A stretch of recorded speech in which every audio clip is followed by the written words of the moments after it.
মাফতাহলি আবওয়াবা রহমাতিকা, হে আল্লাহ, আপনি আমার জন্য আপনার রহমতের দরজাটা খুলে দিন। কি সুন্দরতম একটি দোয়া। মসজিদে প্রবেশ করলেই সে মানুষটি আল্লাহর রহমতের দরজায় চলে যায়, আল্লাহ তার জন্য রহমত অবারিত করে দেন। আমরা মসজিদের সাথে সম্পর্ক রাখবো ইনশাআল্লাহ। এই মসজিদ হচ্ছে শ্রেষ্ঠ, পৃথিবীর সবচেয়ে শ্রেষ্ঠতম স্থান, শ্রেষ্ঠতম ঘর। এটি আল্লাহ রব্বুল আলমিনের ঘর। এই ঘরের সাথে সম্পর্ক রাখলে অবশ্যই আল্লাহ তার বান্দা হিসেবে, তার প্রতিনিধি হিসেবে আমাদেরকে গ্রহণ করবেন।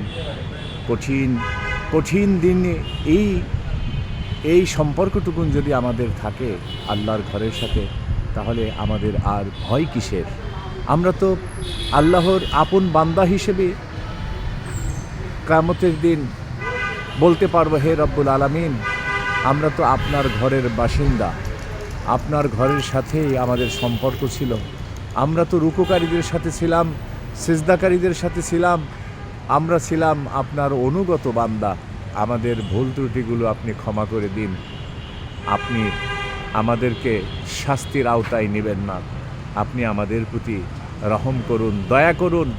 হে আরশ সমূহের মালিক, হে পৃথিবীর মালিক, এই পৃথিবী আপনি কত সুন্দর করে সৃষ্টি করেছেন, আপনি কত সুন্দর। তাই আপনার এই ঘরের সাথে আমাদেরকে চিরদিন, যতদিন পৃথিবীতে আপনি আমাদেরকে হায়াতে বাঁচিয়ে রাখেন, এই ঘরের সাথে আমাদেরকে সম্পৃক্ত করে রাখবেন। আল্লাহ যেন প্রত্যেক মুসলিম মা বোনকে, প্রত্যেক মুসলিম ভাই সকলকে যেন এই মসজিদের সাথে সম্পর্ক রাখেন ইনশাআল্লাহ। আল্লাহ এই মসজিদের সাথে আমাদের সম্পর্ক রাখুন, এই মসজিদের সাথে যেন আমরা থাকতে পারি। আল্লাহ আমাদের সেই তৌফিক দান করুন, আমিন। আসসালাম।